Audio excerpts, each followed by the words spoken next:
আমার আল্লাহ বলে এই জমিনটা আমি পুরায়া তামা বানা দিব। এই জমিনের মধ্যে যত পানি আছে পানিগুলো আমি আল্লাহ পুরায়া ছাই বানা দিব। যেদিন কিচ্ছু বলতে কিচ্ছু থাকবে না, সেদিন থাকবে শুধু আমার আল্লাহ।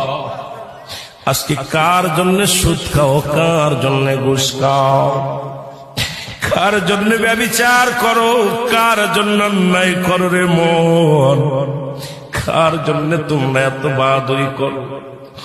আরে আজকে একটা কথা বলতে গেলে কষ্ট হয়। এই জমিনটা আল্লাহ পুরায়া তামা বানায়া দিবে। এই জমিনের মাটিগুলো পুড়ে হবে তামা। এই জমিনের যত পানি আছে পানিগুলো পুড়ে হবে ছাই। এই দুনিয়ার মধ্যে কিচ্ছু যেদিন থাকবে না, ওই তুরস্কের কত বাহাদুর, কত টাকাওয়ালা মিনিটের মধ্যে 30